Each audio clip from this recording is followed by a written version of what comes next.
Hey guys, I hope you all are doing good. आज के video में हम लोग बात करने वाले हैं about how to apply for foreign universities. Yes, और ये वीडियो में मैं बहुत सारे पॉइंट्स को कवर करने वाला हूँ, जैसे कि जनरल रिक्वायरमेंट्स क्या क्या होती है, डॉक्यूमेंटेशन रिक्वायरमेंट्स क्या क्या होंगी, और आपको कौन से एग्ज़ाम्स देने पड़ेंगे, एग्जामिनेशन की फ़ीस कितनी होगी, एप्लीकेशन कैसे करना है यूनिवर्सिटीज़ में, और हाँ, कौन सी कंसल्टेंसीज़ के पास जाए जहाँ पे आपको इन लोग प्रॉपरली गाइड करेंगे and without any fees. Yes, ऐसी भी बहुत सारी कंसल्टेंसीज़ हैं जो फ़ीस नहीं चार्ज करती। They have a tie up with their universities and everything, so yeah they get paid that way. So anyways, बहुत सारे पॉइंट्स हैं, बहुत सारी चीज़ें जो है वो मैं कवर करने वाला हूँ इस वीडियो में। सो पूरा वीडियो एंड तक देखिएगा। एंड गाइज, अगर आपने मेरे बाकी के वीडियोस नहीं देखे हैं, like masters of architecture and masters in Canada, masters in UK, masters in US, masters in Australia, masters in New Zealand, ऐसे मैंने बहुत सारे वीडियोस बनाए हुए हैं और I think so that would be definitely very helpful for you all.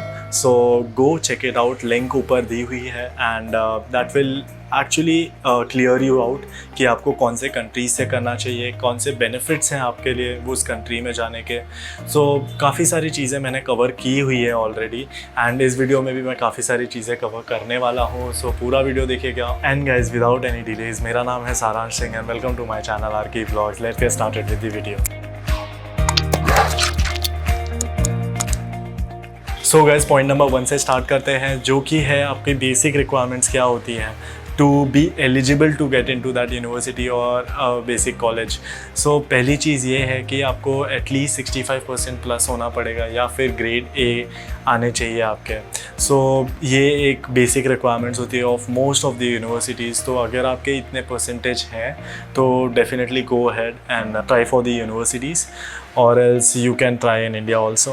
सो ये first requirement होती है इसकी। एंड डॉक्यूमेंटेशन की क्या रिक्वायरमेंट्स हैं? सो डॉक्यूमेंटेशन में पहली चीज़ आपको जो रिक्वायर्ड होगी वो है आपकी ट्रांसक्रिप्ट्स। ये आपको कॉलेज पास होने के बाद नहीं देता। आपको पास होने के बाद आपको एक रिटन एप्लीकेशन देना पड़ता है अपने कॉलेज में, and they will ask for some fees, basic fees होती है कुछ, एंड वो आप रिटन एप्लीकेशन को प्रिंसिपल साइन करता है and then you get your transcripts.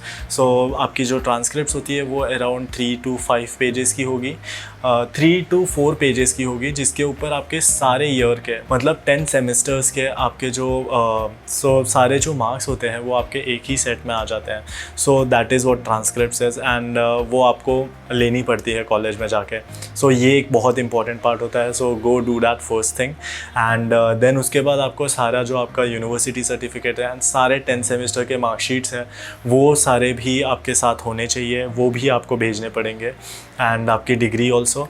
And उसके बाद जो आता है वो आता है letter of recommendation. Yes, letter of recommendation is also very important when you apply for abroad universities. And letter of recommendation, one can be from your faculty, one can be from your principal or any other faculty. So इस तरीके से आपको एक letter of recommendation लगेगा 2, and उसके बाद 2 letter of recommendation अगर possible है, अगर आपके पास एक्सपीरियंस है, सो आपके एम्प्लॉयर से ले लो। सो आपके पास around 2 to 3 letter of recommendation हो जाएंगे, and that makes your case very strong, and आपको एडमिशन मिलने के चांसेस हाई हो जाते हैं। सो ये हो गया, एंड देन उसके बाद आपको पोर्टफोलियो लगेगा, जो कि ऑब्वियस है। पोर्टफोलियो, सीवी, ये सारी चीज़ें आपको लगेंगी। एंड गाइस, ये भी बहुत इंपॉर्टेंट है, बहुत सारे यूनिवर्सिटीज़ लेटर ऑफ इंटेंट मांगते हैं। तो लेटर ऑफ इंटेंट क्या है? लेटर ऑफ इंटेंट ये है कि why you want to pursue masters of architecture from their college, and what are the benefits, and what makes you consider their college और their country. So ये सारी चीज़ें आपको उस लेटर ऑफ इंटेंट में दिखानी होती है, मेंशन करनी होती है।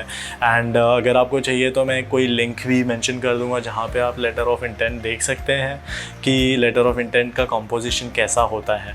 तो that is also very important. And अब बात करते हैं पॉइंट नंबर 3 की।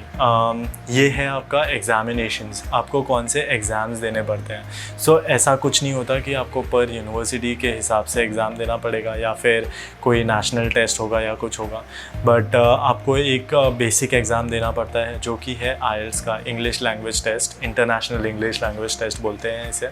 सो इसके अंदर एक्चुअली 2 पार्ट्स होते हैं, एक होता है आपका इंटरव्यू, एक होता है आपका written exam. And other than this there is one TOEFL, TOEFL भी इंग्लिश लैंग्वेज टेस्ट है, सो आप उसको भी दे सकते हैं और वो भी ट्राई कर सकते हैं। But IELTS I would suggest, ये बहुत इंपॉर्टेंट होता है और सारी कंट्रीज़ ऑलमोस्ट इसे एक्सेप्ट करती हैं, जैसे US, UK, Canada, Australia, New Zealand also, ये सारी कंट्रीज़ आइल्स एक्सेप्ट करती हैं। सो आपको आइल्स इज़ कंपल्शन, जो कि देना ही है। एंड आइल्स की फ़ीस अराउंड 13,000 रुपीज़ होती है, ये मैंने भी दिया था। सो बहुत ज़्यादा डिफ़िकल्ट नहीं होता if you are good with your English, then definitely you can crack it easily. 1 month और 2 मंथ के प्रिपरेशन लगती है। And basic study materials IELTS में आप जब रजिस्टर कर देते हैं, आप उसकी फ़ीस भर देते हैं, तो आपको एक basic reading and writing material आपको दे दिया जाता है। So that is enough I think.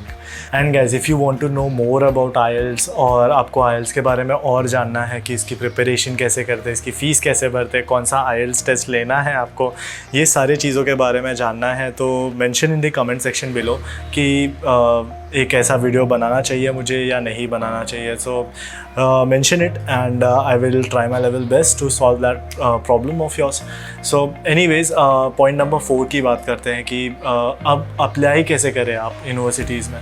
So mostly application के लिए आपको बहुत ज़्यादा स्ट्रेस लेने की ज़रूरत नहीं है। अगर आपने ये सारे प्रोसेस लाइन से फॉलो किए हुए, सारे डॉक्यूमेंट्स आपके रेडी हैं, तो बहुत ज़्यादा इशू नहीं होगा आपको। जो भी कॉलेज आपने सिलेक्ट किया है या फिर जो भी यूनिवर्सिटी आपने सिलेक्ट की है, उसके साइट पे जाओ और उसमें आपके जो कोर्स है वो सिलेक्ट करो। कोर्स के अंदर जाने के बाद आपको एक अप्लाई का ऑप्शन दिखेगा, सो उसके ऊपर क्लिक करो एंड देन उसके बाद दे विल शो यू कि क्या क्या रिक्वायरमेंट्स है उनके एप्लीकेशन के लिए। सो मोस्टली जो कॉलेजेस होते हैं, they will ask for your transcripts, letter of intent, letter of recommendations, portfolio में लिमिट होती है। So make sure that your portfolio is not 1 GB 2 GB का पोर्टफोलियो नहीं होता। जो पोर्टफोलियो होगा वो आपका अराउंड 50 MB से कम का होगा तो बेटर है, या फिर कोई कॉलेज होते हैं जो 100 MB तक अलाउ करते हैं। तो that's based on your college and your university, but yeah, try to make a portfolio जो कि 50 to 100 MB के बीच में हो। उससे ज़्यादा पोर्टफोलियो हैवी मत करो, बिकॉज वो अपलोड नहीं किया जा सकता एंड बहुत इश्यूज़ होती है, जो कि मुझे हुई थी कि मेरा पोर्टफोलियो था 1.5 GB का, उसको मुझे कट डाउन करके 28 MB पे लाना पड़ा, बिकॉज 30 MB कॉलेज का रिस्ट्रिक्शन था। सो जस्ट इमेजिन कितना कट डाउन किया रहेगा, कितना एडिटिंग करनी पड़ेगी। और हाँ, ऐसा नहीं होता कि 1.5 GB को आप डायरेक्टली कंप्रेस करोगे तो सही क्वालिटी मिलेगा आपको। अगर आप डायरेक्टली कंप्रेस कर दोगे, अगर आपका 500 MB या फिर 200 MB का जो पोर्टफोलियो, उसको डायरेक्टली कंप्रेस मत करना, बिकॉज जैसे ही आप उसको फोर्स कंप्रेस करोगे तो आपकी जो क्वालिटी होती है इमेज की, वो चली जाएगी, वो उड़ जाएगी। तो ऑलवेज़ इट इज़ रिकमेंडेड कि आप वापस फ़ोटोशॉप में जाएं, एक शीट को पकड़ें और फिर उसको रीसाइज़ करें।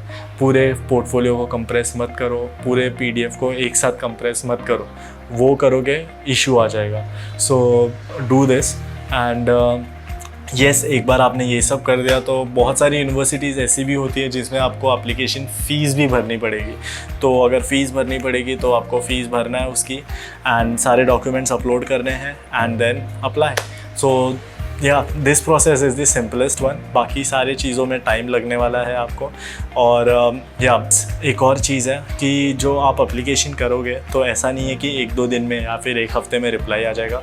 मोस्टली 1 महीना लगता है यूनिवर्सिटीज़ को एंड कॉलेजेस को भी। जैसे अभी ऑस्ट्रेलिया और US की यूनिवर्सिटीज़, UK की यूनिवर्सिटीज़ होती है जो 1 या 1.5 महीने में रिप्लाई दे देती है, बट कैनेडियन यूनिवर्सिटीज़ और ऐसी यूनिवर्सिटीज़ हैं कि वहाँ पे 2 से 3 महीने भी लग जाते हैं को रिप्लाई देने में।